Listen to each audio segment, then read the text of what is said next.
এই যে কেমন আছো তুমি? আশা করি অনেক বেশি ভালো আছো। যদি ভালো না থাকতা তাহলে তো ভিডিওটা ওপেন করতে না।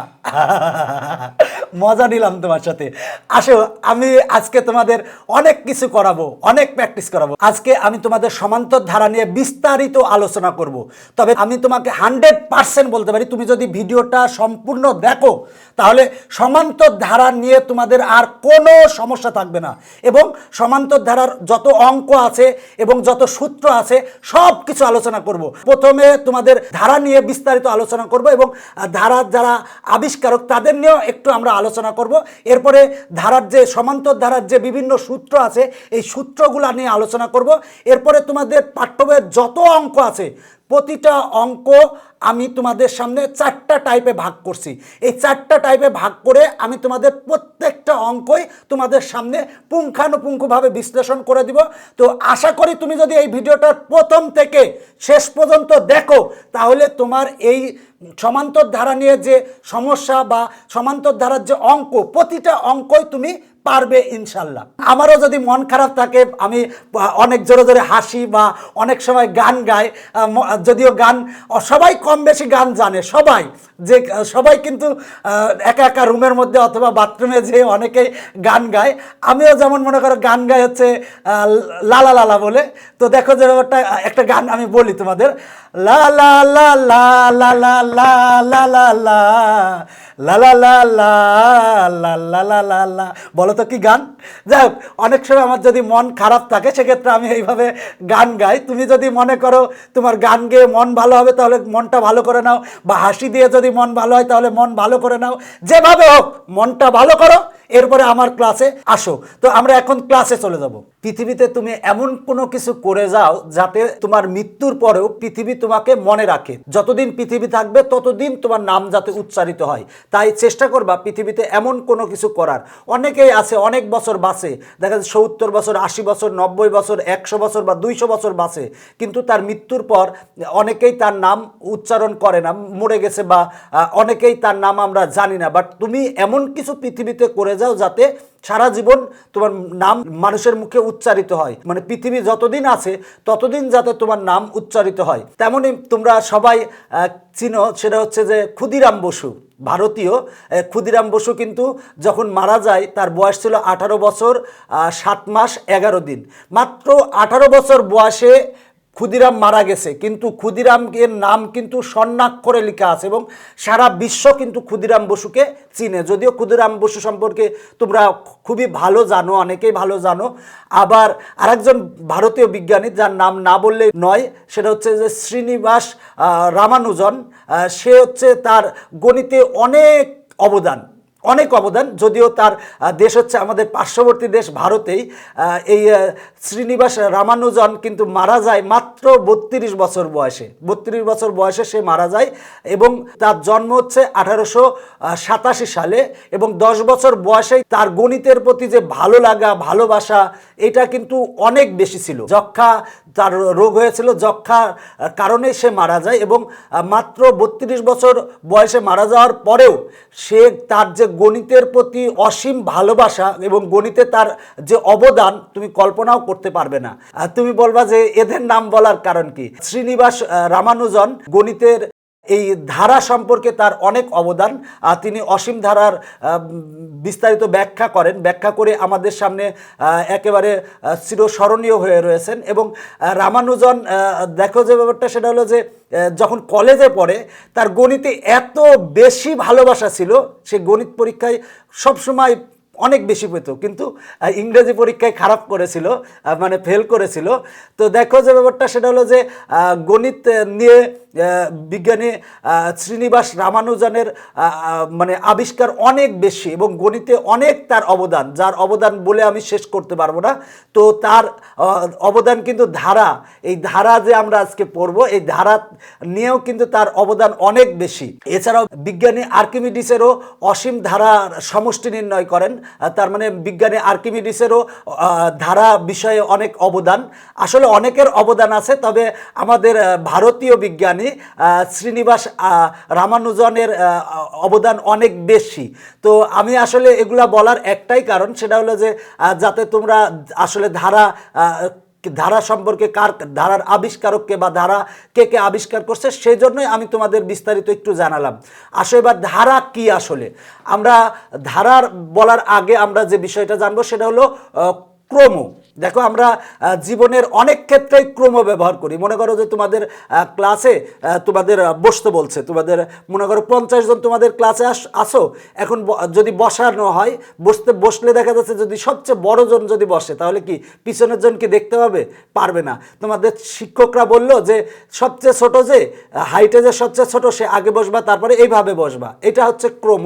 তাছাড়া মনে করো যে তুমি যখন টেবিলে বই গুছাও, মনে করো টেবিলে বইগুলা গুছিয়ে রাখো, তখন দেখা যাচ্ছে যে সবচেয়ে বড় বইটা আগে রাখো, তারপরে মনে করো যে ছোট বইগুলা রাখো, এইভাবে ক্রম আকারে রাখো। আবার মনে করো যে কোনো গুদাম ঘরে জিনিসপত্র সুন্দরভাবে ক্রম আকারে সাজায় রাখা হয়। আবার মনে করো যে যার বলা হলো যে তোমাদের তোমাদের স্কুলে 5ম থেকে 10ম শ্রেণী পর্যন্ত ছাত্রছাত্রী আছে, বলা হলো প্রথম তলায় 5ম শ্রেণীর ছাত্রছাত্রী বসবে, দ্বিতীয় তলায় মনে করো যে 6ষ্ঠ শ্রেণীর ছাত্রছাত্রী বসবে, তৃতীয় তলায় মনে করো যে 7ম শ্রেণীর ছাত্রছাত্রী বসবে। এইভাবে এগুলোই হচ্ছে ক্রম। এই ক্রম থেকেই কিন্তু বিভিন্ন গাণিতিক ধারার উদ্ভব ঘটে। তো এই ধারা আসলে কাজে লাগে কি, দেখো খুবই সহজ কথা যে অনেক ক্ষেত্রে, জীবনের অনেক ক্ষেত্রে ধারা কাজে লাগে। এখন মনে করো বলা হলো যে সাপোজ যে তোমাকে আমি বললাম যে তুমি এখানে জব করতেছো, তোমাকে আমি প্রথম দিন 2 টাকা দিব। তুমি বলবা যে 2 টাকায় কেউ জব করে নাকি? আচ্ছা মনে করো করছে, বললাম যে প্রথম দিন 2 টাকা দিব, এরপরে প্রতিদিন 1 টাকা করে বেশি দিব।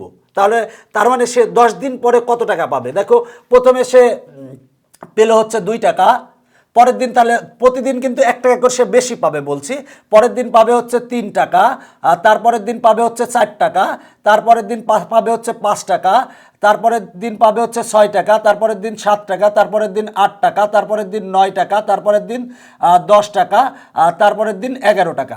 তার মানে দেখো 1 2 3 4 5 6 7 8 9 10, তার মানে 10তম দিনে সে টোটাল কত টাকা পাবে? তাহলে এগুলা আমরা যদি যোগ করি, যোগ করলেই কিন্তু আমরা 10তম দিনে টোটাল কত টাকা পাবে সেটা কিন্তু আমরা পাবো।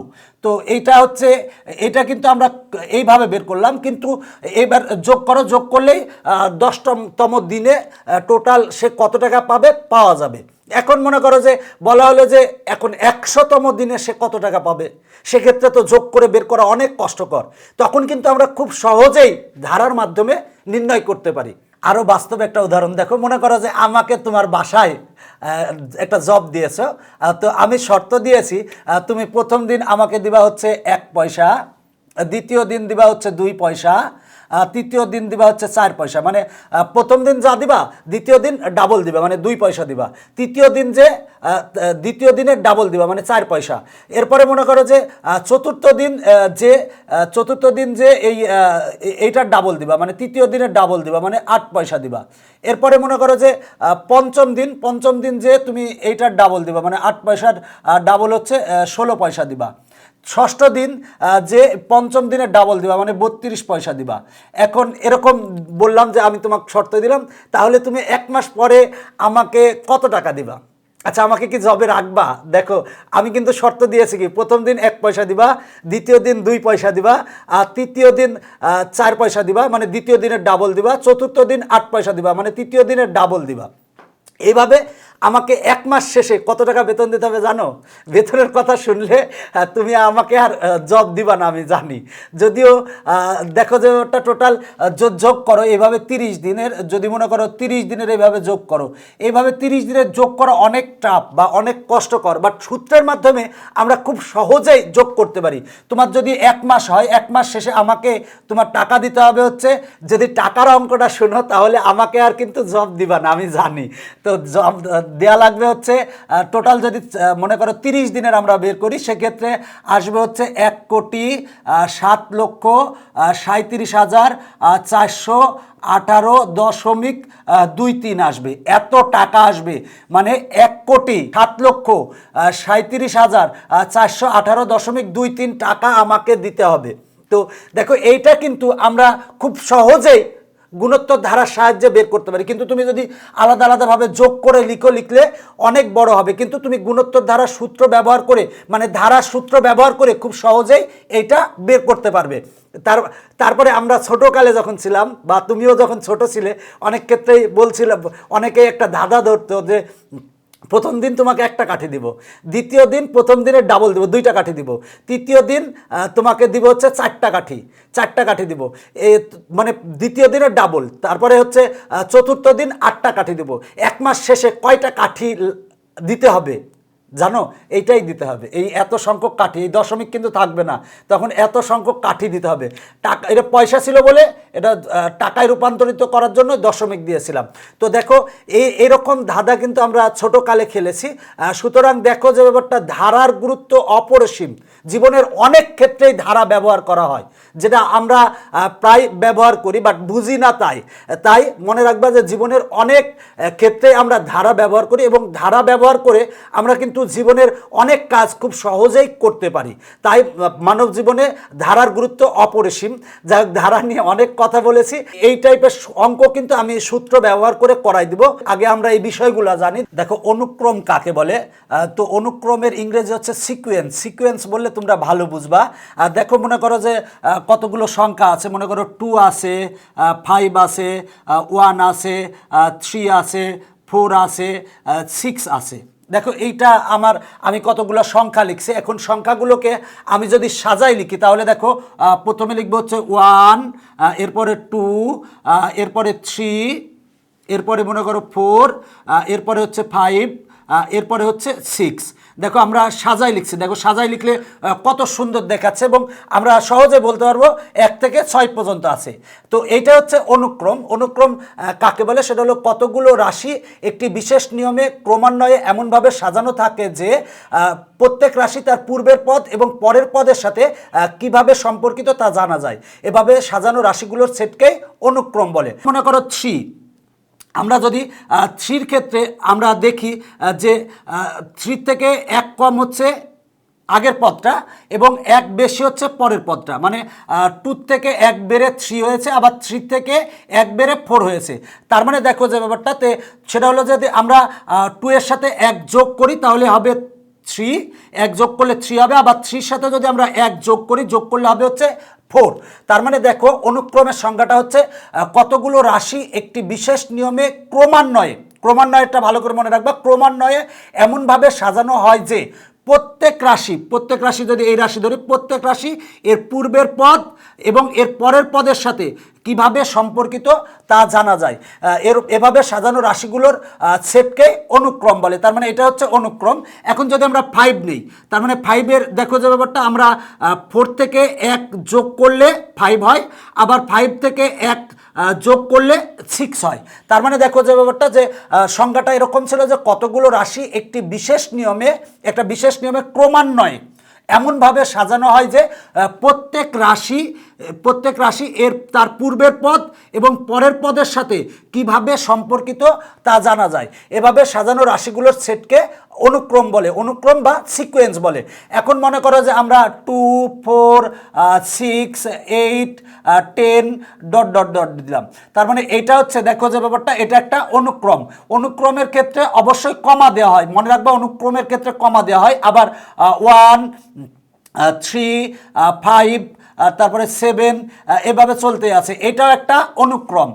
তার মানে দেখো যে ব্যাপারটা, আমরা যদি 5 নেই, দেখো 3 থেকে আমরা 2 যোগ করলে আমরা 5 পাবো, আবার 5-এর সাথে 2 যোগ করলে আমরা 7 পাবো, 2 যোগ করলে 7 পাবো। আবার এই ক্ষেত্রে দেখো যে ব্যাপারটা, সেটা হলো 6 যদি নেই, 4-এর সাথে 2 যোগ করলে 6 হবে, আবার 6-এর সাথে 2 যোগ করলে 8 হবে। তার মানে দেখো যে ব্যাপারটা, প্রত্যেক রাশি তার পূর্বের পদ এবং পরের পদের সাথে কিভাবে সম্পর্কিত তা জানা যায়। এভাবে সাজানো রাশিগুলোর সেটকে বলা হয় অনুক্রম। তো এই ক্ষেত্রেই যে অনুক্রম হয়, আবার অন্য ক্ষেত্রে অনুক্রম হয়। মনে করো স্বাভাবিক সংখ্যা হচ্ছে 1, 2, 3, 4 5 6 চলতেই আছে। এটাও একটা কিন্তু অনুক্রম। এখন মনে করো যে একের আমরা এই একের বর্গ করলে 1 পাই, 2কে বর্গ করলে আমরা 4 পাই, 3কে বর্গ করলে 9 পাই, 4কে বর্গ করলে 16 পাই, 5কে বর্গ করলে 25 পাই, আবার 6কে বর্গ করলে 36 পাই। তার মানে দেখো এখানে একটা সম্পর্ক আছে, সেটা হলো যে স্বাভাবিক সংখ্যাগুলোকে আমরা বর্গ করলে আমরা এইটা পাই, এটা হচ্ছে অনুক্রম। তো অনুক্রমের দেখো যে ব্যাপারটা, আমরা স্বাভাবিক সংখ্যাগুলোকে বর্গ করছি, বর্গ করে যে আমরা যে রাশিগুলো পেয়েছি এই রাশিগুলোর সেটকেই বলা হয় অনুক্রম। তবে অনুক্রমের ক্ষেত্রে মনে রাখবা কমা দেওয়া হয়, অনুক্রমের ক্ষেত্রে সবসময় মনে রাখবা কমা দেওয়া হয়। আর দেখো যে ব্যাপারটা সেটা হলো অনুক্রমের প্রথম রাশিকে প্রথম পদ বলে, মানে প্রথম সংখ্যাকে প্রথম পদ, এটা হচ্ছে দ্বিতীয় পদ, এটা হচ্ছে তৃতীয় পদ, এটা হচ্ছে চতুর্থ পদ। এই 2 হচ্ছে প্রথম পদ, 4 হচ্ছে দ্বিতীয় পদ, 6 হচ্ছে তৃতীয় পদ, 8 হচ্ছে চতুর্থ পদ, 10 হচ্ছে পঞ্চম পদ। তো দেখো এই অনুক্রমের প্রথম পদ হচ্ছে 1, দ্বিতীয় পদ হচ্ছে 3, তৃতীয় পদ হচ্ছে 5, চতুর্থ পদ হচ্ছে 7। তো প্রথমে যেটা থাকে সেটা হচ্ছে প্রথম পদ। এখন অনুক্রমগুলোকে মানে মনে করো যে অনুক্রমগুলোকে যদি আমরা প্লাস চিহ্ন দ্বারা যুক্ত করি, যুক্ত করলে সেটা হবে ধারা। মনে করো 1 plus 2 plus 3 plus 4 plus 5 plus 6, এটা হচ্ছে ধারা। দেখো অনুক্রমগুলো ছিল 1 2 3 4 5 6, এটা কমা দিয়ে লিখলে সেটা হবে হচ্ছে অনুক্রম। আর যদি আমরা এই কমার পরিবর্তে প্লাস চিহ্ন দিই, বেসিক্যালি প্লাস চিহ্ন দিই, সেটা হবে হচ্ছে ধারা। আবার যদি তুমি মাইনাস চিহ্ন দাও, মাইনাস চিহ্ন দিলেও তো আমরা প্লাস দিয়ে ব্র্যাকেটে মাইনাস লিখতে পারি। সুতরাং যে ব্যাপারটা অনুক্রমগুলোকে প্লাস চিহ্ন দ্বারা যুক্ত করলেই ধারা পাওয়া যায়। তার মানে আশা করি যে অনুক্রম এবং ধারা তোমরা বুঝতে পেরেছো। কখনো কখনো দেখবা যে কোনো ধারার যে কোনো দুটি পদের পার্থক্য সমান। দেখো পার্থক্য সমান বলতে মনে করো যে 1 plus 2 plus 3 plus 4 plus 5 plus আছে 6 আছে, মনে করো এই একটা ধারা দেওয়া আছে। এই ধারার কিন্তু পরপর দুটি পদের পার্থক্য সমান। দেখো 2 থেকে 1 বাদ দিলে হয় হচ্ছে 1, 3 থেকে 2 বাদ দিলে হয় হচ্ছে 1, 4 থেকে 3 বাদ দিলে হয় 1। যে কোনো পদ থেকে তার পূর্ববর্তী পদ বিয়োগ করলে সব ক্ষেত্রে সমান পাওয়া যায়, সেটা হচ্ছে সমান্তর ধারা। আর মনে করো 2 প্লাস 4 প্লাস 8 প্লাস 16 আছে মনে করো, তাহলে যদি আমরা 4 ভাগ 2 করি তাহলে হয় হচ্ছে 2, 8 ভাগ 4 করি সেক্ষেত্রে হয় 2, 16 ভাগ 8 করি সেক্ষেত্রে হয় হচ্ছে 2। দেখো যে ব্যাপারটা যে কোনো পদ ভাগ তার পূর্ববর্তী পদ করে যদি সব ক্ষেত্রে সমান হয় সেটা হচ্ছে গুণোত্তর ধারা। এই ক্ষেত্রে আমরা পাচ্ছি দুটি পদের পার্থক্য সমান, আর এই ক্ষেত্রে আমরা পাচ্ছি যে কোনো দুটি পদের অনুপাত সমান। দেখো যে কোনো দুটি পদের পার্থক্য সমান এবং অনুপাত সমান, এই দুইটার ওপরই নির্ভর করে যে ধারাটি কী রকম হবে, সমান্তর ধারা না গুণোত্তর ধারা। তো তোমাদের বইতে সবচেয়ে গুরুত্বপূর্ণ দুটি ধারা নিয়ে আলোচনা করা হয়েছে, সেটা হলো সমান্তর ধারা আর গুণোত্তর ধারা। আমি আজকের এই লেকচারে সমান্তর ধারা নিয়ে বিস্তারিত আলোচনা করব। দেখো সমান্তর ধারা কাকে বলে, সেটা হলো কোনো ধারার যে কোনো পদ তার পূর্ববর্তী পদের পার্থক্য যদি সবসময় সমান হয় তাকে বলা হয় সমান্তর ধারা। আর গুণোত্তর ধারা কাকে বলে, যে কোনো পদকে তার পূর্ববর্তী পদ দ্বারা ভাগ করে যদি সব ক্ষেত্রে সমান পাওয়া যায় তবে সেই ধারাকে গুণোত্তর ধারা বলে। মনে রাখবা যে কোনো পদকে তার পূর্ববর্তী পদ দ্বারা ভাগ করে যদি সব ক্ষেত্রে সমান পাওয়া যায়, মানে যদি অনুপাত সমান হয়, মানে এই পদ ভাগ এই পদ সমান যা আসবে এই পদ ভাগ এই পদ করে যদি একই আসে এবং এই পদ ভাগ এই পদ করে যদি একই আসে, তবে সেই ধারাকে আমরা বলবো গুণোত্তর ধারা। আর সমান্তর ধারা, দেখো সমান্তর মানে কাকে বলে, সমান্তর যদি আমরা ভাঙি তাহলে দেখো সমান্তর ধারা সমযোগ অন্তর, মানে সমান্তর ধারা বলতে বোঝায় যে সমান অন্তর, মানে যে কোনো পদ তার পূর্ববর্তী পদের পার্থক্য সবসময় যদি সমান হয় তবে সেই ধারাকে সমান্তর ধারা বলে। মানে সমান অন্তর মানে সব ক্ষেত্রে যদি অন্তর সমান হয়, মানে যে কোনো একটা পদ বিয়োগ তার পূর্ববর্তী পদ করে যদি সবসময় সমান পাওয়া যায় সেটা হচ্ছে সমান্তর ধারা। তাহলে দেখো মনে করো যে আমরা যদি লিখি হচ্ছে 1 প্লাস 3 প্লাস 5 প্লাস মনে করো যে 7, তো এই একটা ধারা লিখলাম। এই ধারার দেখো আমরা দ্বিতীয় পদ বিয়োগ প্রথম পদ করলে আমরা পাই হচ্ছে 2, তৃতীয় পদ বিয়োগ দ্বিতীয় পদ করলে পাই হচ্ছে টু, আবার চতুর্থ পদ বিয়োগ তৃতীয় পদ করলে পাই টু। মানে দেখো যে ব্যাপারটা, যে কোনো পদ বিয়োগ তার পূর্ববর্তী পদ করে আমরা সব ক্ষেত্রেই টু পাচ্ছি। তার মানে এটা হচ্ছে একটা সমান্তর ধারা। এই সমান্তর ধারার প্রথম পদ হচ্ছে ওয়ান, প্রথম পদকে এ দ্বারা প্রকাশ করা হয়। আর সাধারণ অন্তর, দেখো এই যে পার্থক্য, এই পার্থক্যকেই বলা হয় হচ্ছে সাধারণ অন্তর। আর সাধারণ অন্তরকে ডি দ্বারা প্রকাশ করা হয়, ডি ইকুয়াল টু টু, আর প্রথম পদ এ ইকুয়াল টু ওয়ান। এই জিনিসগুলো কিন্তু অনেক কাজে লাগবে। সেটা হলো প্রথম পদকে এ দ্বারা প্রকাশ করা হয়, এ ইকুয়াল টু ওয়ান। আর সাধারণ অন্তরকে আমরা ডি দ্বারা প্রকাশ করি, ডি ইকুয়াল টু হচ্ছে টু। মনে রাখবা যে কোনো পদ বিয়োগ তার পূর্ববর্তী পদ করলে সব ক্ষেত্রে সমান আসবে। তো সেক্ষেত্রে সেই ধারাটা হচ্ছে সমান্তর ধারা। তো আশা করি যে সমান্তর ধারা কি বুঝছো। এবার সসীম বা শান্ত ধারা। দেখো সসীম বা শান্ত ধারা কাকে বলে? যে ধারার পদসংখ্যা নির্দিষ্ট তাকে বলা হয় সসীম বা শান্ত ধারা। এই ধারার কিন্তু পদসংখ্যা নির্দিষ্ট। দেখো এখানে পদ আছে একটা, দুইটা, তিনটা, চারটা পদ আছে। সুতরাং এই ধারাটা হচ্ছে সসীম বা শান্ত ধারা। তার মানে সসীম বা শান্ত ধারা কাকে বলে? যে ধারার পদসংখ্যা নির্দিষ্ট তাকে বলা হয় সসীম বা শান্ত ধারা। দেখো মনে করো যে আমরা লিখলাম 1 plus 2 plus 3 plus 4 plus dot dot dot, মনে করো যে 20 লিখলাম। তার মানে দেখো এই ধারার পদ সংখ্যা কিন্তু নির্দিষ্ট, এখানে কিন্তু 20টা পদ আছে। সুতরাং যে ব্যাপারটা, এই ধারাটা হচ্ছে সসীম বা শান্ত ধারা। এরপরে আসো অসীম বা অনন্ত ধারা। যে ধারার পদ সংখ্যা নির্দিষ্ট নয় তাকে বলা হয় অসীম বা অনন্ত ধারা। মনে করো যে ধারাটা চলতেই আছে, এখন আমি এখানে 20 লিখছিলাম, আমি এখন 20 লিখলাম না, প্লাস দেওয়ার পরে এভাবে ডট ডট দিলাম। এটা কিন্তু কত দূর আছে আমরা কিন্তু জানি না, এর পদ সংখ্যা কিন্তু নির্দিষ্ট না। যেহেতু নির্দিষ্ট না, সুতরাং এই ধারাটা হচ্ছে অসীম বা অনন্ত ধারা। অসীম বা অনন্ত ধারার ক্ষেত্রে মনে রাখবা যে এটা চলতেই থাকবে, এটা কিন্তু পদ সংখ্যা তুমি গণনা করে শেষ করতে পারবে না। তার মানে অসীম বা অনন্ত ধারা কাকে বলে?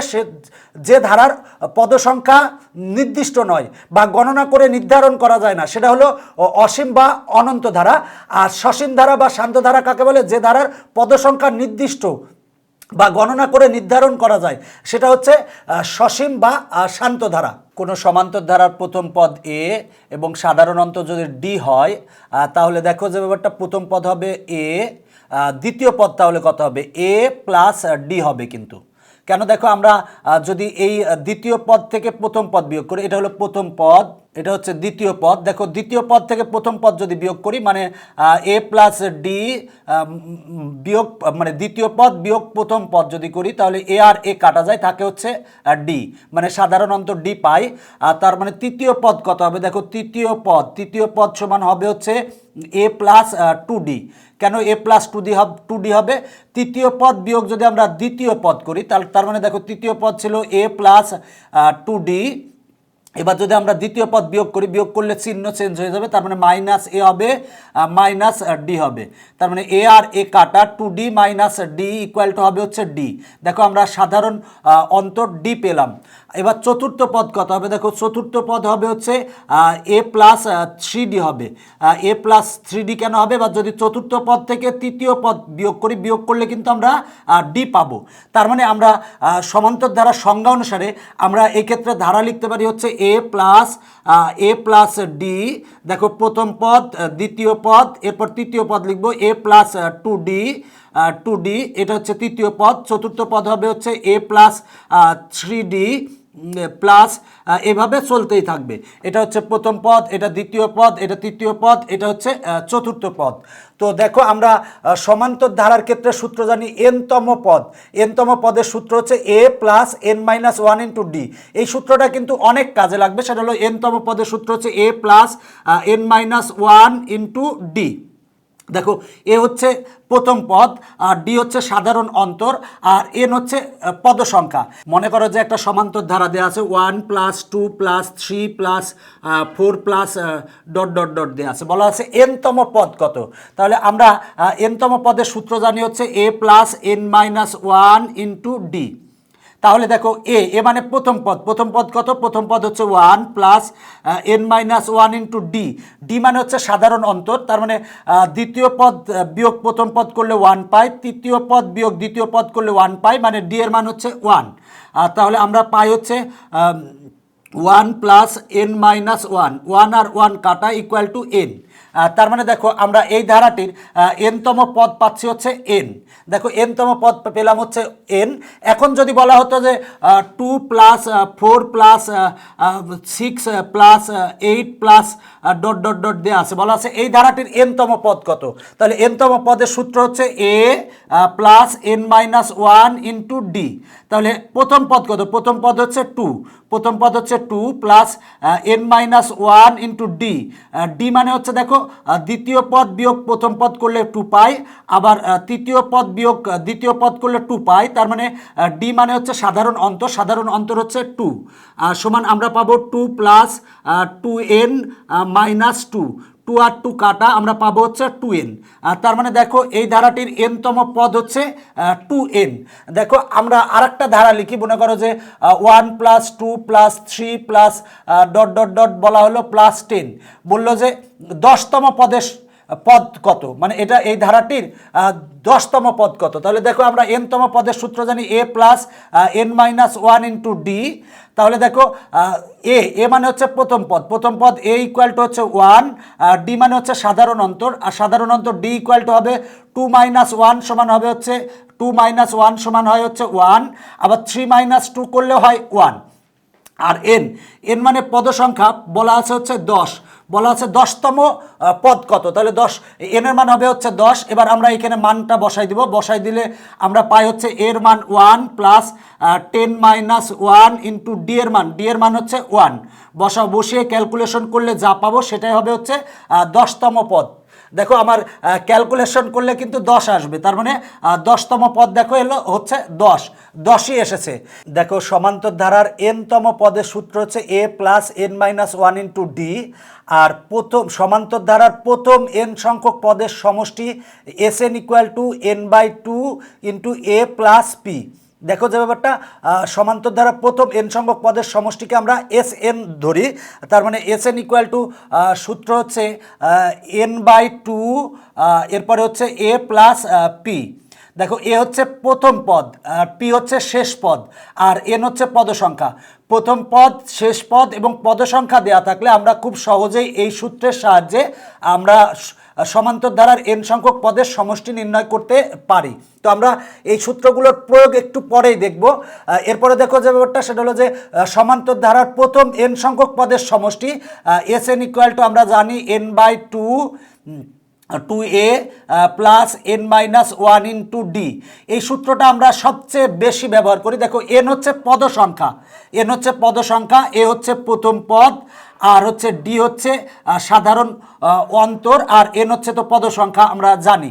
যদি আমরা প্রথম পদ, সাধারণ অন্তর ডি এবং পদ সংখ্যা এন জানি, তাহলে আমরা খুব সহজেই এই সূত্রের সাহায্যে সমান্তর ধারার প্রথম এন সংখ্যক পদের সমষ্টি নির্ণয় করতে পারবো। তো এই সূত্রের প্রয়োগ আমরা একটু পরেই দেখব।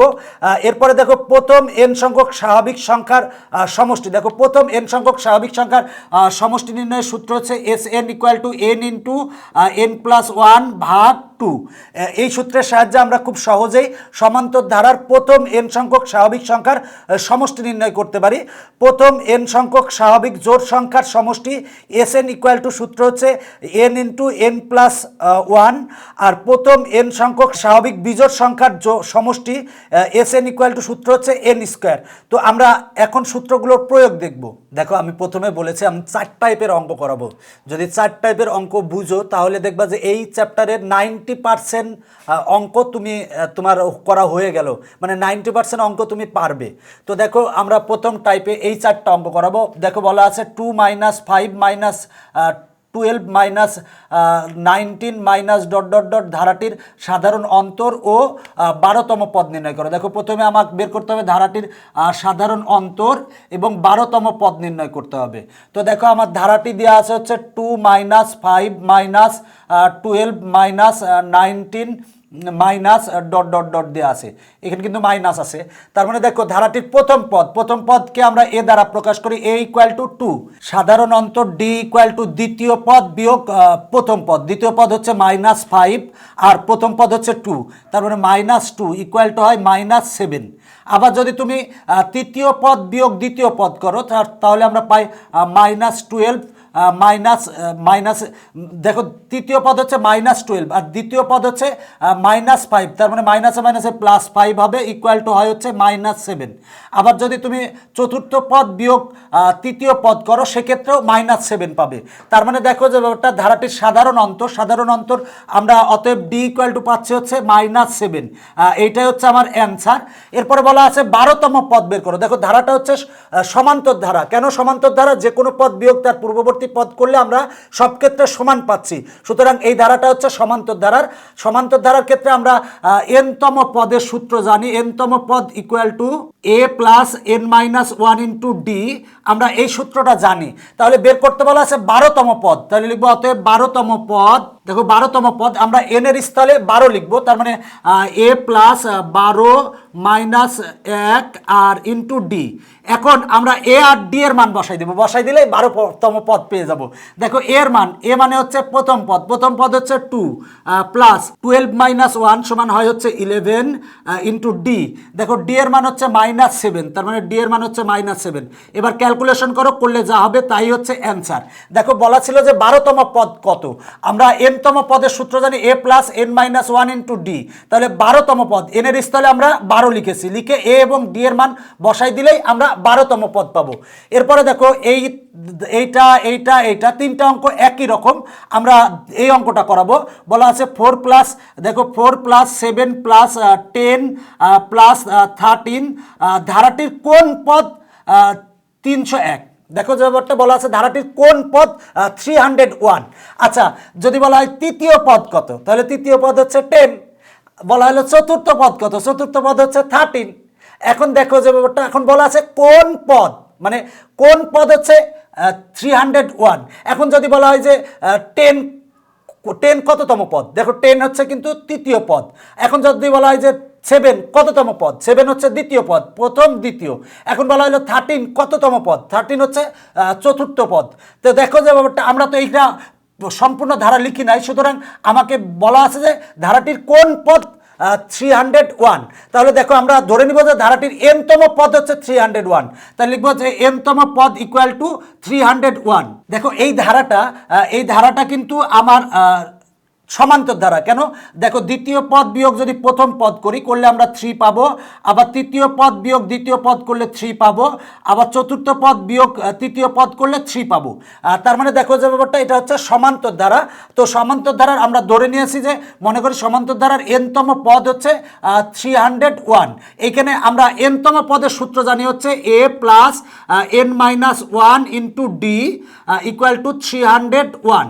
এবার এ আর ডি এর মান আমরা বসাই দেবো। দেখো এর মান হচ্ছে, এ মানে হচ্ছে প্রথম পদ হচ্ছে 4 plus n-1 into D, D মানে সাধারণ অন্তর হচ্ছে 3, মানে ডি এর মান হচ্ছে 3, আমরা ডি এর মান 3 বসাবো, ইকুয়াল টু 301। এখন ক্যালকুলেশন করলে পাবা হচ্ছে 100 পেলা। আর তার মানে যে ব্যাপারটা 100তম পদ হচ্ছে 301। তার মানে দেখো বলা হতো যে 13 কততম পদ, 13 হচ্ছে 4তম পদ। 10 কততম পদ, 10 হচ্ছে 3তম পদ।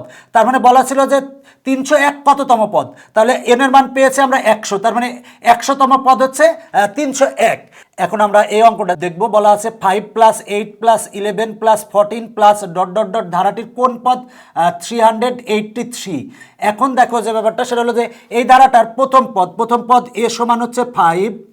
এরপরে দেখো সাধারণ অন্তরকে আমরা ডি দ্বারা প্রকাশ করি। ডি ইকুয়াল টু কত হবে, আমরা দ্বিতীয় পদ বিয়োগ আমরা প্রথম পদ করব, মানে 8 মাইনাস 5 ইকুয়াল টু আসে হচ্ছে 3। আবার যদি তুমি 11 মাইনাস 8 করো সেক্ষেত্রেও 3 আসবে। দেখো এই ধারাটার ক্ষেত্রে আমরা যদি বলি 14 কততম পদ, 14 হচ্ছে 4তম পদ। 11 কততম পদ, 11 হচ্ছে 3তম পদ। 8 কয়তম পদ, হচ্ছে 2তম পদ। তাহলে 383 কয়তম পদ হবে সেটাই বের করতে বলছে। তাহলে আমরা ধরে নিব যে n-তম পদ হচ্ছে, n-তম পদ ইকুয়াল টু 383। দেখো আমরা ধরে নিয়েছি n-তম পদ হচ্ছে 383। এখন আমরা n-তম পদের সূত্র জানি a plus n-1 into D equal two 383। এখানে আমরা এ এবং ডি এর মান বসাবো। দেখো এ মানে হচ্ছে প্রথম পদ হচ্ছে 5 plus n-1 into D, D এর মান হচ্ছে 3 ইকুয়াল টু 383।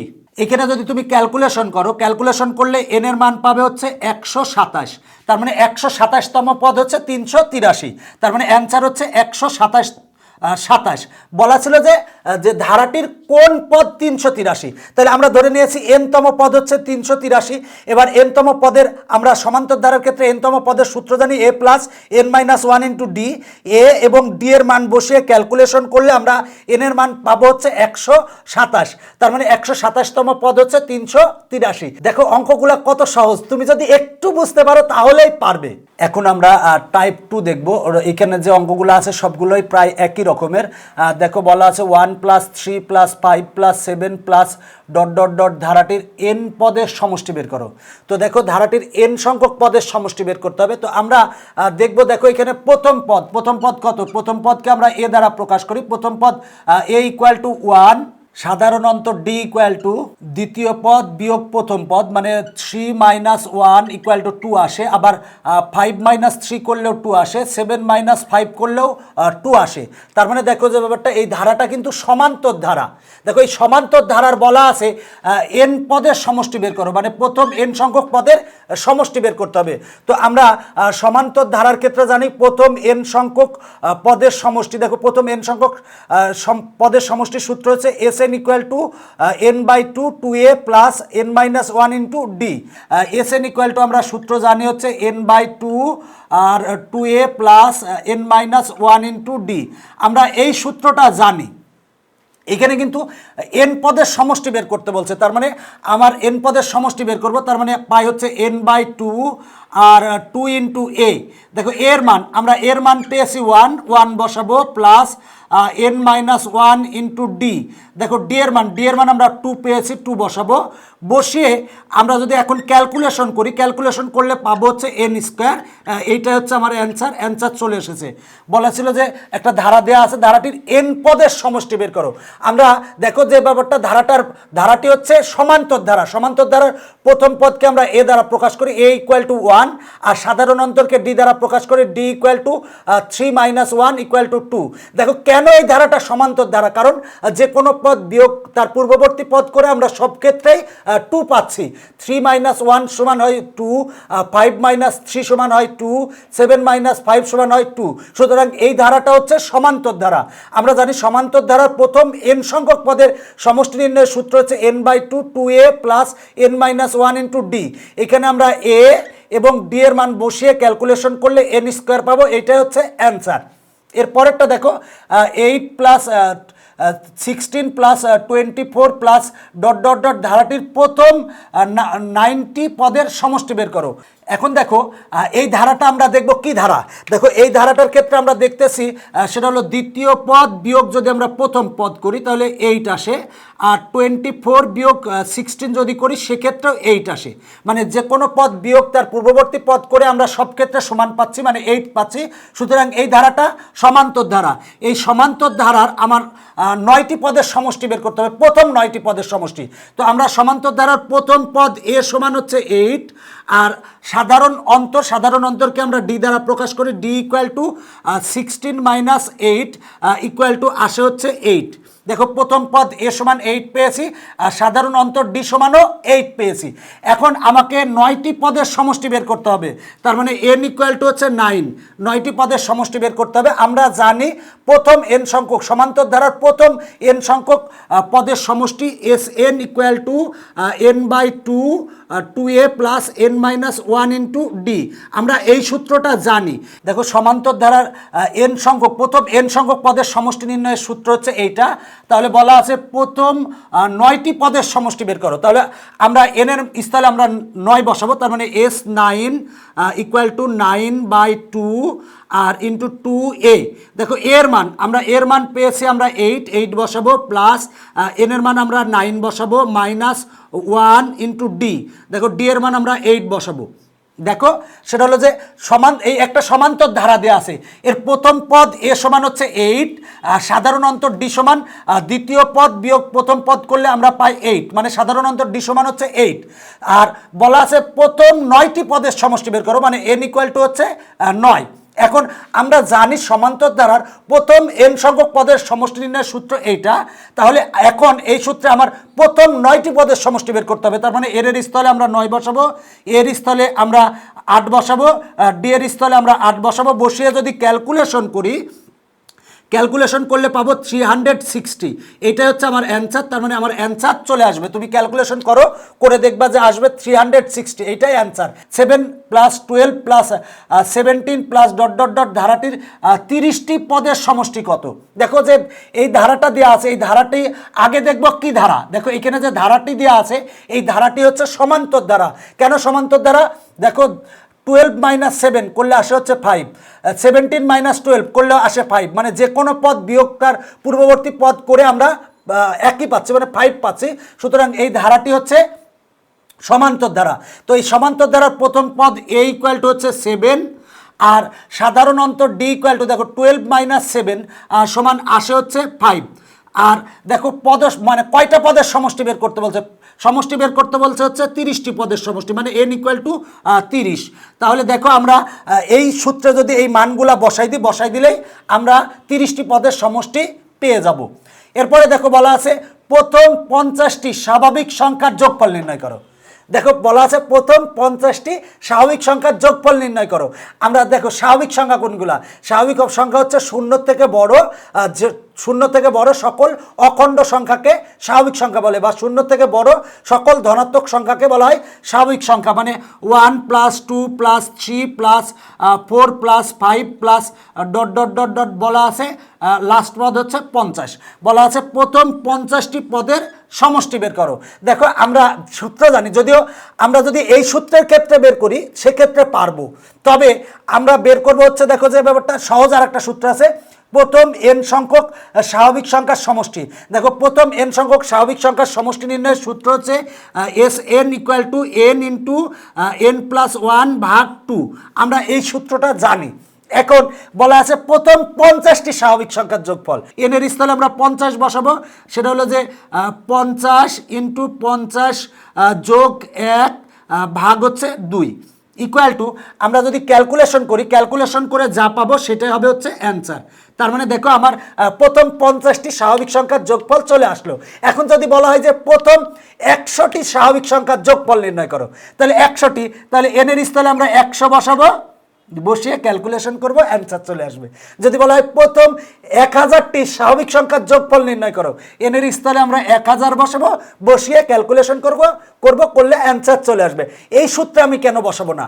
দেখো আমার যেহেতু আমি আরেকটা সহজ সূত্র, এই সূত্রে বসালেও আমার আসবে, অ্যান্সার আসবে। যদি আমরা প্রথম বলা ছিল যে প্রথম 50টি স্বাভাবিক সংখ্যার যোগফল নির্ণয় করো, সেক্ষেত্রে আমরা n এর স্থলে 50, প্রথম পদ a = 1 এবং সাধারণ অন্তর d সমান, যদি আমরা দেখো সাধারণ অন্তর d সমান কিন্তু 1 যদি বসালেও এই সূত্রেও আসবে, সেক্ষেত্রে একটু বড় হবে।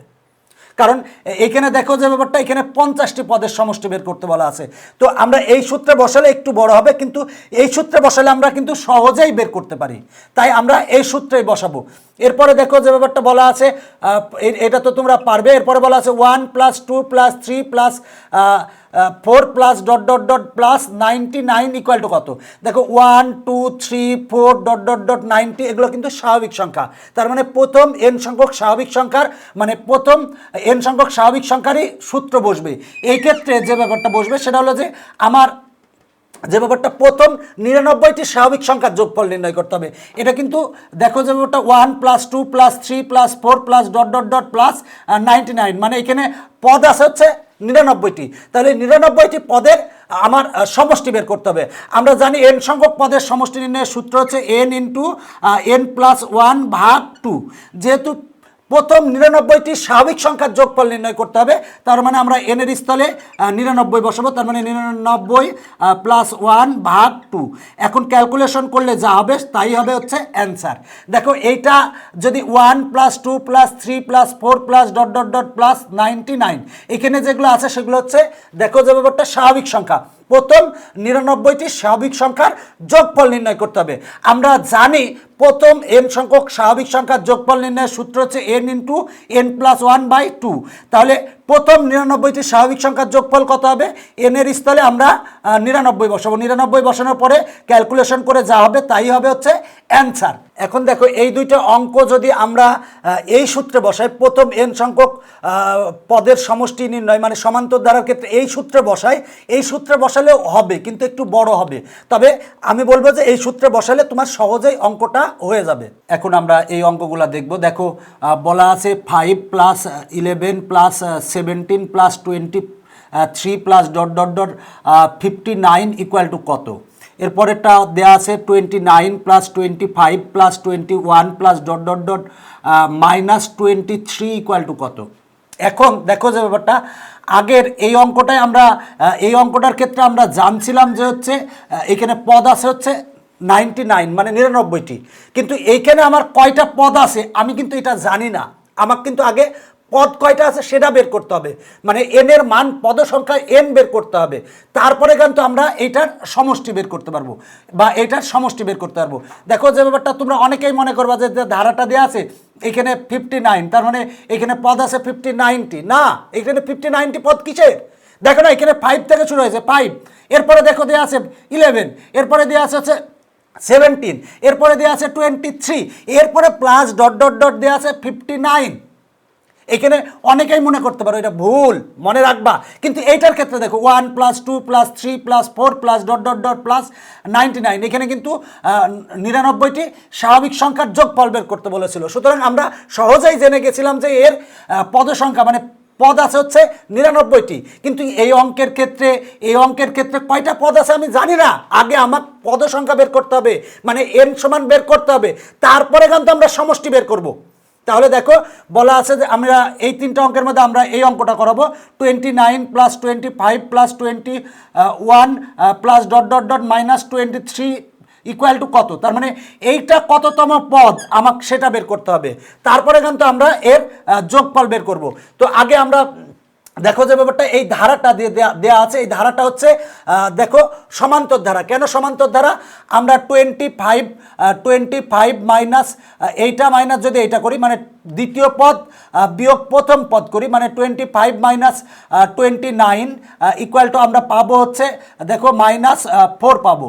আবার 21 তৃতীয় পদ বিয়োগ দ্বিতীয় পদ যদি করি তার মানে 21 - 25 = -4 পাবো। মানে প্রতি ক্ষেত্রে আমরা -4 পাচ্ছি, তার মানে যে কোনো পদ বিয়োগ তার পূর্ববর্তী পদ করে আমরা -4 পাচ্ছি। সুতরাং এই ধারাটা হচ্ছে সমান্তর ধারা। তার মানে এই সমান্তর ধারার প্রথম পদ a = হচ্ছে 29 আর সাধারণ অন্তর d = হচ্ছে 25 - 29 = -4। দেখো এইখানে যে পদটা আছে এই পদটা আমরা ধরে নিব n-তম পদ। তার মানে ধরে নিব যে মনে করি n-তম পদ = -23। আমরা n-তম পদের সূত্র জানি। দেখো সমান্তর ধারার ক্ষেত্রে n-তম পদের সূত্র হচ্ছে a + n-1 * d = -23। দেখো এইটা কততম পদ আমরা আগে সেইটা বের করব, এরপরে কিন্তু আমরা সমষ্টি বের করব। তাহলে আমরা ধরে নিলাম যে এই পদটা হচ্ছে n-তম পদ, n-তম পদ = -23। আমরা n-তম পদের সূত্র জানি সমান্তর ধারার ক্ষেত্রে a + n-1 * d। এখানে a এবং d এর মান বসাবো, বা আমরা এর মান দেখো আমরা দেওয়া আছে হচ্ছে 29 + n-1 * d। দেখো d এর মান দেওয়া আছে হচ্ছে -4 = হচ্ছে -23। আমরা যদি এটারে ক্যালকুলেশন করি, ক্যালকুলেশন করলে n = পাবো হচ্ছে 14। তার মানে আমার যে ব্যাপারটা এই পদটা হচ্ছে 14তম পদ, তার মানে 14টি পদের সমষ্টি বের করতে হবে। তার মানে দেখো যে ব্যাপারটা এই পদটা কততম আমরা সেটা আগে বের করব, সেজন্য ধরে নিয়েছি এই পদটা হচ্ছে n-তম পদ। তার মানে n-তম পদ = -23। আমরা সমান্তর ধারার ক্ষেত্রে n-তম পদের সূত্র জানি a + n-1 * d। এখানে a এবং d এর মান বসিয়ে ক্যালকুলেশন করলে n সমান আমরা 14 পাবো। তার মানে 14টি পদের সমষ্টি বের করতে হবে। আমরা জানি সমান্তর ধারার n সংখ্যক পদের সমষ্টি Sn = n/2 2a + n-1 * d। তাহলে আমরা বের করব 14টি পদের সমষ্টি। তার মানে হ্যাঁ S 14 = হবে হচ্ছে 14/2 আর 2a, দেখো এর মান আমার এর মান হচ্ছে 29, তার মানে 29 বসাবো প্লাস এর মান হচ্ছে 14 বসাবো, 14 মাইনাস 1 ইন্টু ডি। দেখো ডি এর মান হচ্ছে -4, আমরা -4 বসাবো। এখন এইটাকে বসিয়ে পর ক্যালকুলেশন করলে যা পাবো তাই হচ্ছে আমার অ্যান্সার। দেখো আমরা এর মান 14 পেয়েছিলাম, তাহলে 14টি পদের সমষ্টি বের করতে হবে। আমরা সমান্তর ধারার ক্ষেত্রে n সংখ্যক পদের সমষ্টি নির্ণয়ের সূত্র আমরা এইটা জানি। এখন আমরা এখানে n এর স্থলে 14, এর স্থলে দেখো এর মান হচ্ছে 29, ডি এর স্থলে -4 বসিয়ে ক্যালকুলেশন করলে যা পাবো সেটাই হচ্ছে অ্যান্সার। এখন তুমি যদি এই সূত্রে বসাও সেক্ষেত্রেও কিন্তু অ্যান্সার আসবে, কারণ আমি যে শেষ পদ জানি।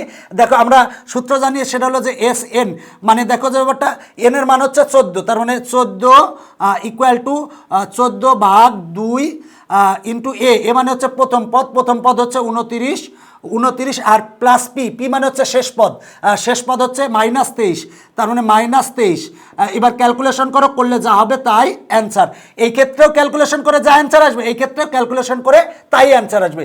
তুমি এই সূত্রটাও বসাতে পারো, আবার এই সূত্রটাও বসাতে পারো, কারণ যদি পদ সংখ্যা n, প্রথম পদ এবং শেষ পদ পি জানি, সেক্ষেত্রে আমরা সমষ্টি নির্ণয়ের এই সূত্রটা বসাতে পারি। এই সূত্রটা বসালেও আমার অ্যান্সার কিন্তু একই আসবে, কোনো সমস্যা না। আবার এই সূত্রে বসালেও কিন্তু অ্যান্সার একই রকম আসবে। তুমি এই সূত্রে বসিয়ে যা অ্যান্সার পাবে, এই সূত্রে বসালেও তাই অ্যান্সার পাবে। দুইটার মধ্যে যেটাই বসার সমস্যা নেই। তবে যদি এমনি তোমাদের সৃজনশীলে আসে সেক্ষেত্রে তোমরা এইটা বসাবে, আর যদি এমসিকিউতে আসে তাহলে সরাসরি পাওয়ার জন্য এই সূত্রটা বসাতে পারো।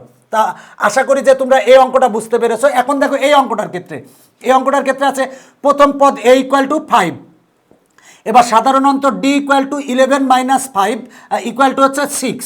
এখন আমার এই পদটা কততম পদ আগে বের করব, মানে ধরে নিব মনে করি n-তম পদ হচ্ছে 59। এবার আমরা n-তম পদের সূত্র জানি a + n - 1 * d = 59। এইখান থেকে ক্যালকুলেশন করে a এর মান আর d এর মান বসিয়ে ক্যালকুলেশন করলে n এর মান পাবা। তার মানে n এর মান যত পাবা, এবার আমরা এই সূত্রে বসাবো। এই সূত্রে আমরা n সংখ্যক পদের সমষ্টি নির্ণয়ের সমান্তর ধারার ক্ষেত্রে আমরা এই সূত্র যা জানি। এবার n এর মান যা আসবে এখানে বসাবা, a এর মান 5 বসাবা আর d এর মান 6 বসাবা, বসিয়ে ক্যালকুলেশন করলেও তোমরা এই ধারাটার সমষ্টি নির্ণয় করতে পারবা। আশা করি যে তোমরা পারবা। যদি তুমি এই n এর মান বের করার পর যদি তুমি এই সূত্র বসাও সেক্ষেত্রেও হবে, একই রকম অ্যান্সার আসবে। তুমি যেটাই বসাও কোনো সমস্যা নাই। তবে আগে তোমার এই যে 59 এইটা কততম পদ এইটা তুমি বের করে নিবা। বের করার পর তুমি সূত্র বসাবা। n এর মান মানে কততম পদ ধরে নিবা, যে এইটা মনে করি যে n-তম পদ হচ্ছে 59। আমরা n-তম পদের সূত্র জানি a + n - 1 * d, এইটা = 59। ক্যালকুলেশন করে n এর মান বের করো। দেখো n এর মান বের করার পরে এই সূত্রে n এর মান, a এর মান, d এর মান বসাই দিলেই অ্যান্সার চলে আসবে। এরপরে দেখো এই অঙ্কটা দেখো, খুবই মজা লাগবে যদি তুমি অঙ্কগুলা ভালো করে বুঝো, দেখবে যে অনেক মজা লাগতেছে, ভালো লাগতেছে। দেখো বলা আছে, দেখাও যে 1 + 3 + 5 + 7 + ... + 125 = এত। দেখো এই ধারা = এই ধারা। দেখো যে ব্যাপারটা মনে করো যে দুইটা অঙ্ক একসাথে দিয়েছে। প্রথম ক্ষেত্রে কি বের করবে, এইটা কততম পদ, মানে n-তম পদ সমান 125 লিখে n এর মান যেটা পাবা সেটা n এর মান এখানে বসিয়ে ক্যালকুলেশন করলে বাম পক্ষ পাবা। একইভাবে ডান পক্ষ করো। তুমি আগে n-তম পদ মানে n সমান বের করো, মানে কততম পদ এই 209, এই n এর মান বের করে সমষ্টি নির্ণয়ের এই সূত্রে বসিয়ে এর ক্ষেত্রে সমষ্টি বের করলে এই ক্ষেত্রে সমষ্টি যা আসবে এই ক্ষেত্রেও সমষ্টি তাই আসবে। তার মানে বাম পক্ষে যা আসবে ডান পক্ষেও তাই আসবে, আগের অঙ্কগুলোর মতোই। তুমি একটু নিজে চেষ্টা করো, সেক্ষেত্রেই পারবে। এখন আমরা দেখব টাইপ 3 নাম্বার টাইপের এই অঙ্কগুলো সব প্রায় একই রকমের, তাই আমি এটা টাইপ 3-এ দিয়েছি। দেখো এই অঙ্কগুলো বা আগে টাইপ 1, টাইপ 2 যে অঙ্কগুলো করিয়েছি সব অঙ্কগুলাই কিন্তু আমি বিস্তারিত করে দিয়েছি অনেকগুলো পর্বে, সেই পর্বগুলোও দেখতে পারো। তবে আমি এখন সংক্ষেপে করাচ্ছি যাতে তোমাদের পরীক্ষার আগে তুমি রিভিশন টিউশন দিতে পারো বা যারা একটু ভালো বুঝে এইখান থেকে দেখলেই যাতে পারো, এই জন্যই। তো দেখো এই অঙ্কটায় কি বলা আছে, হচ্ছে যে কোনো সমান্তর ধারার, দেখো বলা আছে একটা সমান্তর ধারার 12তম পদ 77। দেখো এখানে কিন্তু বলা আছে 12তম পদ 77 হলে প্রথম 23টি পদের সমষ্টি কত। দেখো প্রথম 23টি পদের, এখানে কিন্তু প্রথম পদ বা সাধারণ অন্তর কিছুই বলে নাই, বলছে যে কোনো সমান্তর ধারার 12তম পদ 77 হলে প্রথম 23টি পদের সমষ্টি বের করো। তাহলে এই অঙ্কটা করার জন্য আমরা বলবো যে মনে করি সমান্তর ধারার প্রথম পদ সমান এ আর সাধারণ অন্তর সমান হচ্ছে ডি। আমরা ধরে নিব প্রথমে মনে করি সমান্তর ধারার প্রথম পদ সমান এ, সাধারণ অন্তর সমান ডি। এখানে বলা আছে 12তম পদ 77। আমরা জানি সমান্তর ধারার nতম পদ সমান a plus n minus 1 into D. এটা আমরা nতম পদ সমান সমান্তর ধারার ক্ষেত্রে nতম পদের সূত্র জানি a plus n minus 1 into d. তাহলে 12তম পদ বের করবো, তাহলে লিখবো যে অতএব 12তম পদের ক্ষেত্রে আমরা n এর স্থলে 12 লিখবো, মানে a প্লাস 12 বিয়োগ 1 ইন্টু ডি। এখন যদি বলা হয় তো গরুতম পদ কত, তাহলে আমরা n এর স্থলে গরু লিখতাম। যদি ছাগলতম পদ কত বলতো তাহলে n এর স্থলে ছাগল লিখতাম। কিন্তু এখানে বলছে কি 12তম পদ কত, তাহলে আমরা 12তম পদ, তাহলে a প্লাস n এর স্থলে লিখছি 12 বিয়োগ 1 ইন্টু ডি সমান, আমরা ক্যালকুলেশন করলে পাই a প্লাস 12 বিয়োগ 1 সমান হয় 11 আর এ হচ্ছে ডি। তার মানে আমরা 12তম পদ পেলাম হচ্ছে এ প্লাস 11 ডি। দেখো এটা পেয়েছি আমরা 12তম পদ, এ প্লাস 11 ডি হচ্ছে 12তম পদ। আর আমার প্রশ্নে 12তম পদ বলা আছে 77, তার মানে হবে প্রশ্ন মতে এ প্লাস 11 ডি ইকুয়াল টু হবে হচ্ছে 77। এটা আমরা 1 নং দিব, 1 নং সমীকরণ দিলাম। এবার বলছে যে প্রথম 23টি পদের সমষ্টি বের করো। আমরা জানি সমান্তর ধারার ক্ষেত্রে প্রথম n সংখ্যক পদের সমষ্টি S N equal two n/2 into 2a plus n minus 1 into D. আমরা এই সূত্রটা জানি সমান্তর ধারার ক্ষেত্রে n সংখ্যক পদের সমষ্টি নির্ণয়ের সূত্র এটা জানি।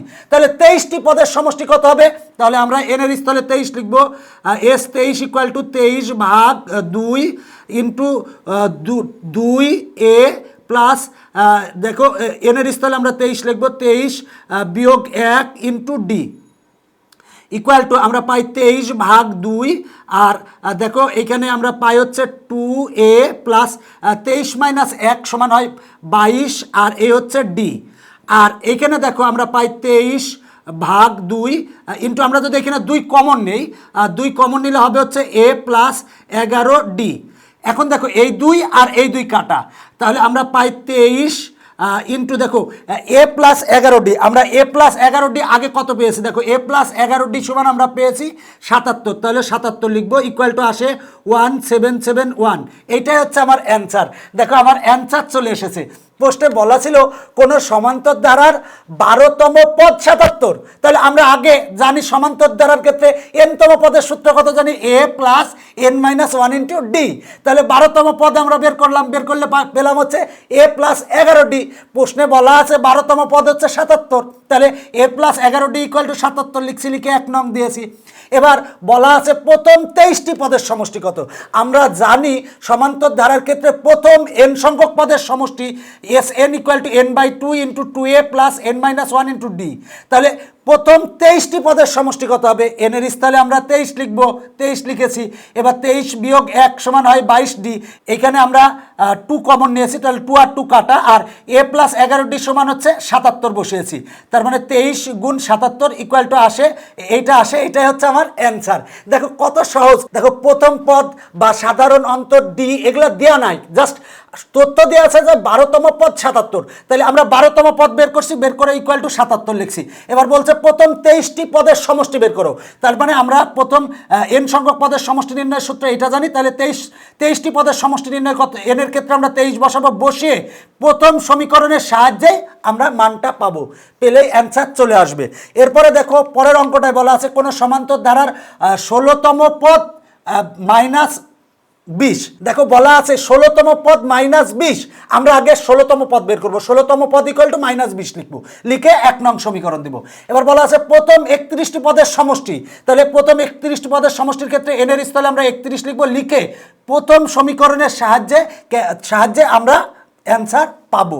দেখো এই অঙ্কটা একই রকমের। এরপরে আসো, পরের অঙ্কটা বলা আছে 9 + 7 + 5 + ডট ডট ডট ধারাটির প্রথম n সংখ্যক পদের যোগফল -144 হলে n এর মান নির্ণয় করো। দেখো যে ব্যাপারটা, একটা ধারা দেওয়া আছে, ধারাটা হচ্ছে 9 + 7 + 5 + ডট ডট ডট একটা ধারা দেওয়া আছে। এই ধারাটার বলা আছে প্রথম n সংখ্যক পদের সমষ্টি -144 হলে n এর মান নির্ণয় করো। তো দেখো এই যে ধারাটা দেওয়া আছে, এই ধারাটা হচ্ছে একটা সমান্তর ধারা, কারণ যে কোনো পদ বিয়োগ তার পূর্ববর্তী পদ করলে আমরা সব ক্ষেত্রে একই পাবো। এই সমান্তর ধারার প্রথম পদ a = 9, সাধারণ অন্তর d = 7 - 9, মানে 7 - 9 = -2। তার মানে প্রথম পদ a পেলাম আর সাধারণ অন্তর আমরা d পেলাম। এখন দেখো আমরা সমান্তর ধারার ক্ষেত্রে n সংখ্যক পদের সমষ্টি Sn = সূত্র জানি n/2 × 2a plus n-1 × d, এই সূত্রটা আমরা জানি। এখন আমরা a এবং d এর মান বসাই দেব।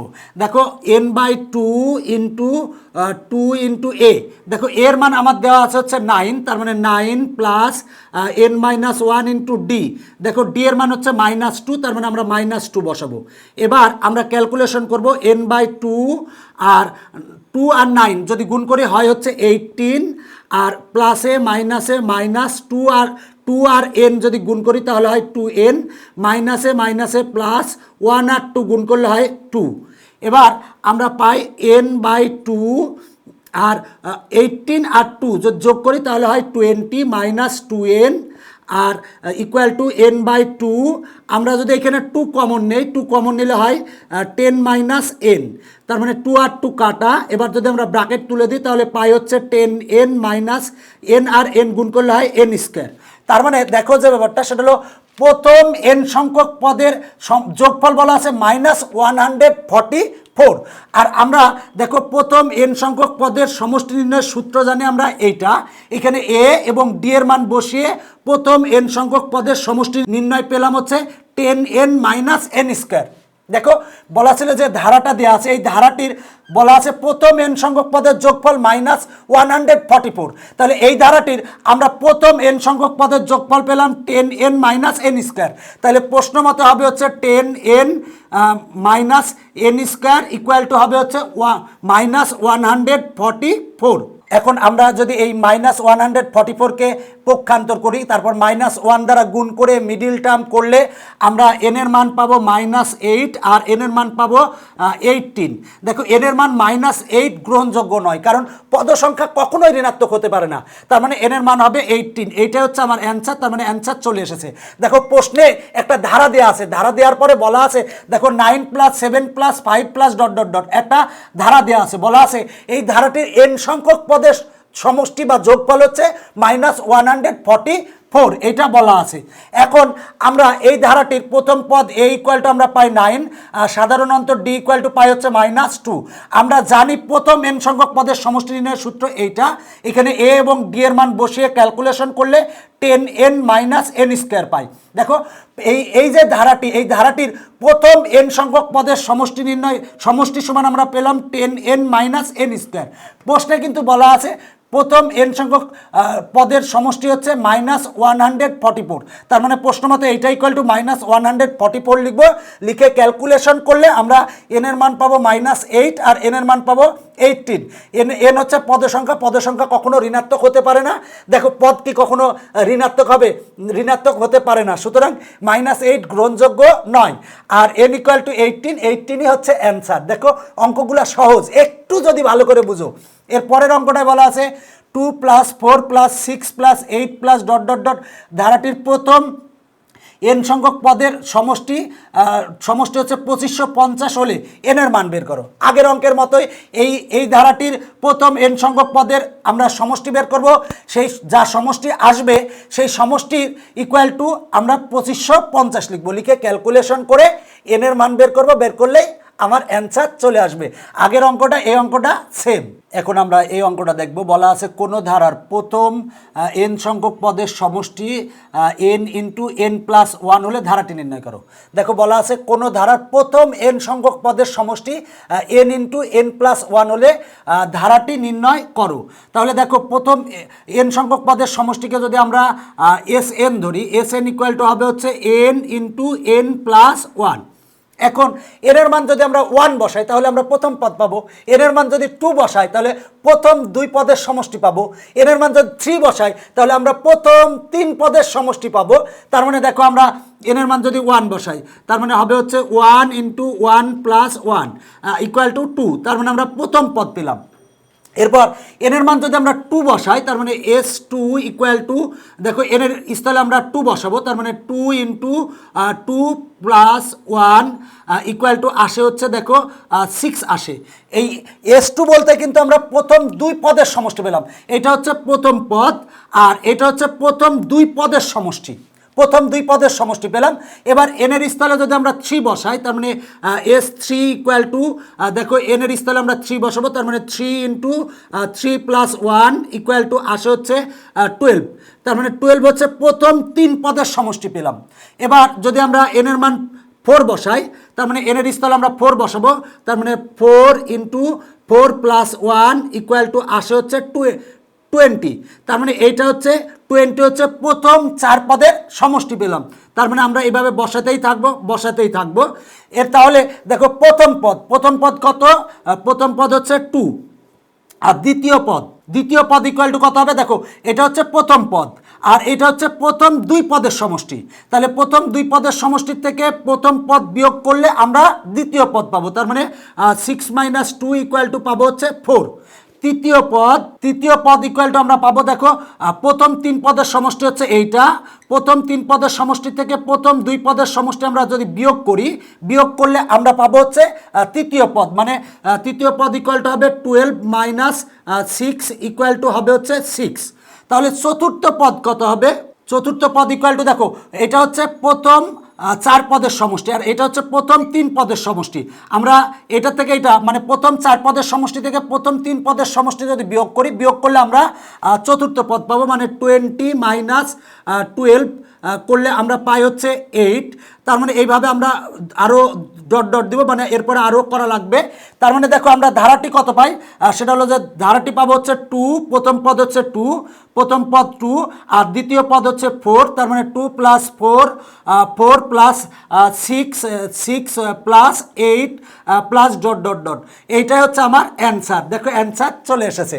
দেখো যে ব্যাপারটা বলা ছিল যে কোনো ধারার প্রথম n সংখ্যক পদের সমষ্টি হচ্ছে n ইন্টু n+1।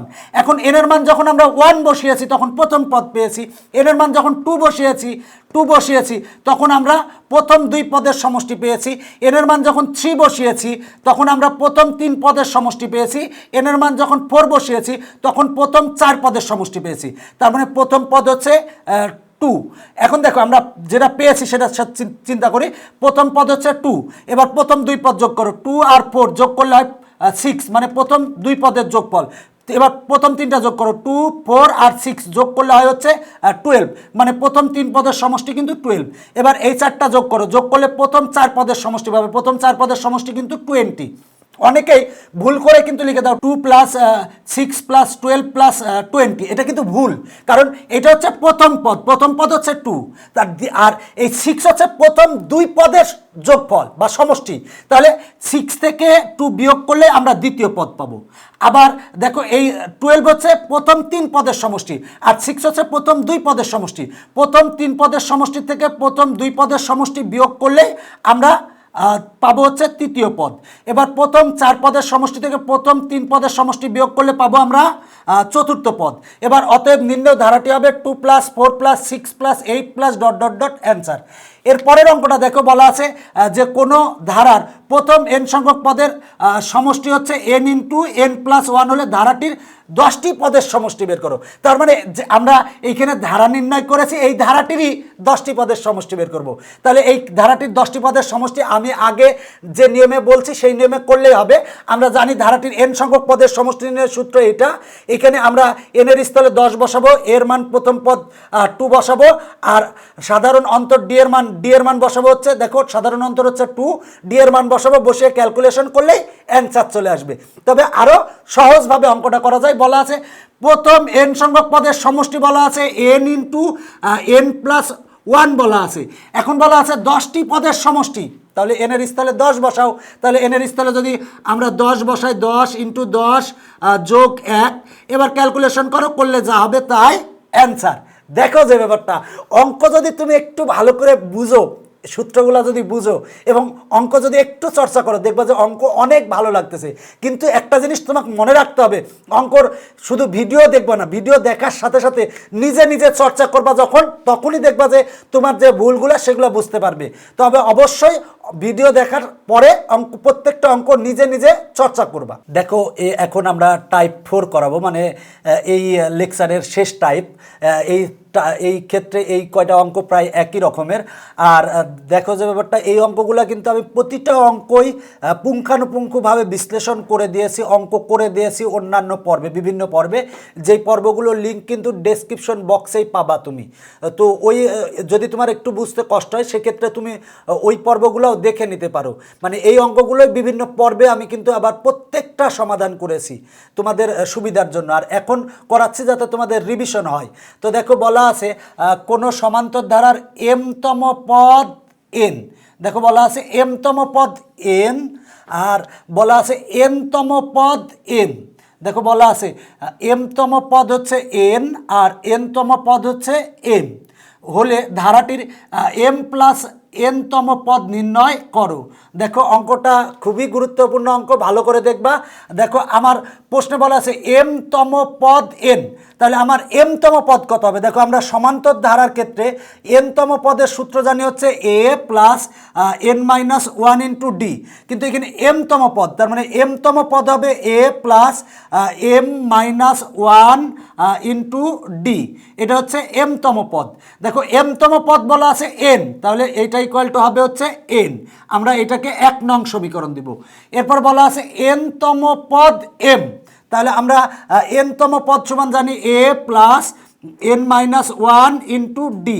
দেখো এটা হচ্ছে n-তম পদ, প্রশ্নে বলা আছে n-তম পদ m, তার মানে এইটা ইকুয়াল টু হবে হচ্ছে m। এটা আমরা 2 নং দিব। এখন আমার প্রশ্নে কি বের করতে বলছে? প্রশ্নে বের করতে বলছে m প্লাস n-তম পদ। দেখো m প্লাস n-তম পদ কত হবে? দেখো আমরা n-তম পদের সূত্র জানি a plus n minus 1 into D. এখন যদি বলা হয় যে পল্টুতম পদ কত, তাহলে হবে a plus Paltu minus 1 into D. যদি বলা হয় যে বল্টুতম পদ কত, তাহলে n এর স্থলে আমরা বল্টু লিখবো। যদি জুতাতম পদ কত বলে, n এর স্থলে জুতা লিখবো। যদি বলা হয় মোজাতম পদ কত, তাহলে n এর স্থলে মোজা লিখবো। এখন যদি বলা হয় যে গন্ধতম পদ কত, তাহলে n এর স্থলে গন্ধ লিখবো। আচ্ছা, তাহলে m প্লাস n-তম পদ কত হবে? আমরা n এর স্থলে m প্লাস n লিখবো। তার মানে a প্লাস n এর স্থলে লিখছি m plus n minus 1 into D. এখন আমরা যদি এখানে ব্র্যাকেট তুলে দিই, তার মানে a প্লাস m আর d গুণ করলে হয় এম ডি প্লাস n আর ডি গুণ করলে হয় এন ডি, আর মাইনাস 1 আর ডি গুণ করলে হয় minus D, equal to a plus, আমরা যদি এইটা আর এইটার থেকে ডি কমন নিই, তার মানে ডি কমন, যদি ডি কমন নেই, কমন নিলে এখানে থাকবে হচ্ছে এম, আর এখান থেকে ডি কমন নিলে হবে মাইনাস 1, আর এইখানে থাকে হচ্ছে প্লাস এন ডি। এখন আমরা দেখো এইটার সমান কত জানি? দেখো a plus m minus 1 into D, এইটার সমান কত? দেখো এইটার সমান হচ্ছে n, তার মানে এটা হচ্ছে n, আর আছে হচ্ছে প্লাস n ইন্টু, এখন আমার ডি এর মান দরকার। দেখো আমরা ডি এর মানটা কীভাবে বের করব? তাহলে 1 এবং 2 নং, যদি 1 নং সমীকরণ থেকে আমরা 2 নং সমীকরণ বিয়োগ করি, বিয়োগ করলে আমরা পাবো হচ্ছে ডি ইকুয়াল টু মাইনাস 1, তার মানে ডি এর মান এখানে বসাই দিব। ডি এর মান হচ্ছে মাইনাস 1 ইকুয়াল টু এন, প্লাসে মাইনাসে মাইনাস এন আর এন কাটা থাকে হচ্ছে 0, তার মানে অ্যান্সার হচ্ছে 0। দেখো কত সহজ অঙ্ক। বলা ছিল দেখো প্রশ্নে কোনো সমান্তর ধারার m-তম পদ n, এবং বলা আছে n তম পদ m হলে ধারাটির m প্লাস n তম পদ নির্ণয় করো। তাহলে প্রথমে বলবো, মনে করি সমান্তর ধারার প্রথম পদ a এবং সাধারণ অন্তর হচ্ছে d। তাহলে আমরা জানি সমান্তর ধারার m তম পদ a plus m minus 1 into d, এটা হচ্ছে m তম পদ। দেখো এটা হচ্ছে m তম পদ। আমরা সমান্তর ধারার ক্ষেত্রে n তম পদের সূত্র জানি a plus n minus 1 into d। তাহলে m তম পদের সূত্র হবে a plus m minus 1 into d। তাহলে এইটা ইকুয়াল টু প্রশ্নে দেওয়া আছে কিন্তু n, তার মানে এইটা ইকুয়াল টু n লিখেছি, লিখে 1 নং দিয়েছি। এরপর দেখো n তম পদ, দেখো n তম পদ হচ্ছে a plus n minus 1 into d, এইটা ইকুয়াল টু বলা আছে হচ্ছে m, তার মানে এইটা ইকুয়াল টু m লিখছি, লিখে 2 নং দিয়েছি। এখন প্রশ্নে বলা আছে m প্লাস n তম পদ কত, তাহলে m প্লাস n তম পদ হবে হচ্ছে a প্লাস এই n এর স্থলে লিখছি m প্লাস n আর মাইনাস 1 ইন্টু d, ব্র্যাকেট তুলে দিয়েছি, এইটার এটাতে আমরা d কমন নিয়েছি। দেখো এইটুক সমান কিন্তু আমার হচ্ছে n, তাই n লিখছি। এখন এই n, এই d এর মান দরকার। এই d এর মান বের করার জন্য আমরা 1 নং সমীকরণ থেকে 2 নং সমীকরণ বিয়োগ করব। বিয়োগ করলে আমরা d এর মান পাবো -1। এবার d এর মান -1 বসাবো, বসিয়ে ক্যালকুলেশন করলে আসে হচ্ছে 0। এটাই হচ্ছে অ্যান্সার। এখন আমরা পরের অঙ্কটা দেখব। বলা আছে একটি সমান্তর ধারার প্রথম 12টি পদের সমষ্টি 144। দেখো প্রথম 12টি পদের সমষ্টি হচ্ছে 144, মানে 12টি পদের সমষ্টি দেওয়া আছে হচ্ছে 144 এবং 20টি পদের সমষ্টি হচ্ছে 560। দেখো দুইটা তথ্য দেওয়া আছে, প্রথম 12টি পদের সমষ্টি 144 আর 20টি পদের সমষ্টি হচ্ছে 560। এখন বলা আছে প্রথম 6টি পদের সমষ্টি বের করো। দেখো বলা আছে প্রথম 6টি পদের সমষ্টি বের করতে হবে।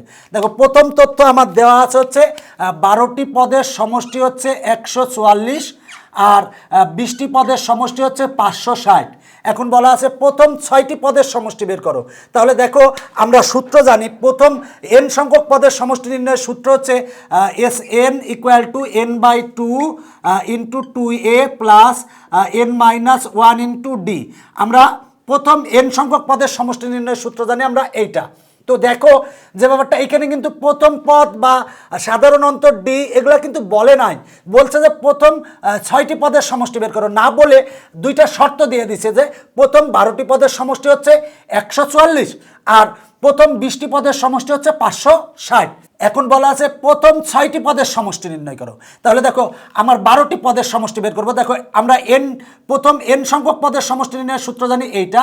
তাহলে প্রথম 12টি পদের সমষ্টি, মানে আমরা n এর স্থলে আমরা 12 বসাবো, 12 ইকুয়াল বসাবো, তার মানে প্রথম 12টি পদের সমষ্টি পাবো, n এর স্থলে আমরা 12 বসাবো, 12 ভাগ 2 ইন্টু 2a প্লাস n এর স্থলে আমরা 12 বসাবো, 12 বিয়োগ 1 আর ইন্টু হচ্ছে ডি, ডি লিখলাম। দেখো আমরা n এর স্থলে এই n আর এই n এর স্থলে আমরা 12 লিখছি।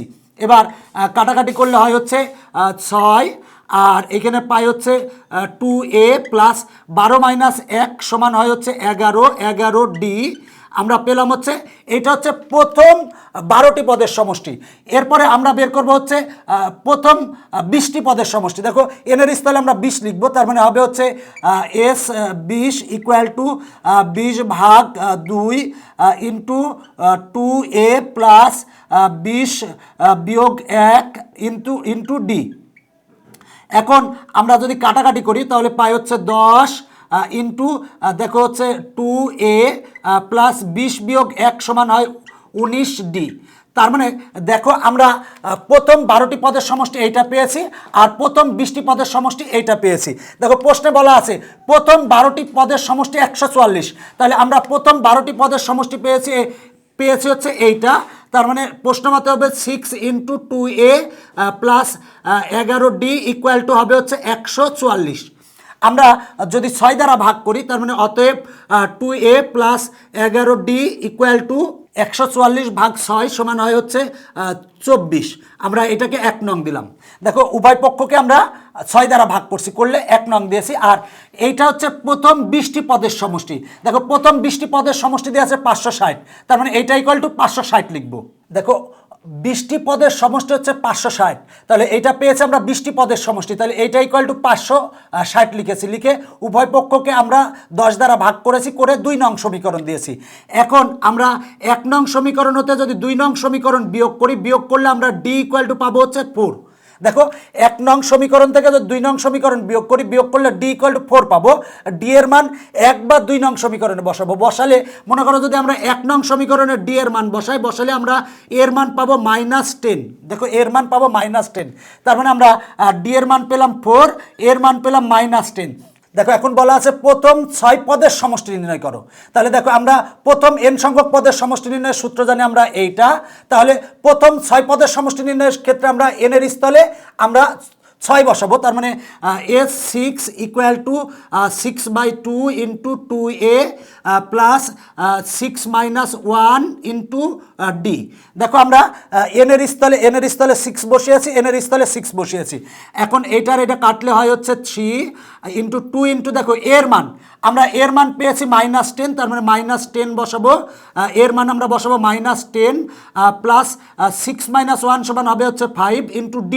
দেখো d এর মান আমরা পেয়েছি হচ্ছে 4 = আমরা লিখতে পারি 3 × 2 × -10 সমান হয় -20 প্লাস 5 × 4 সমান হয় 20।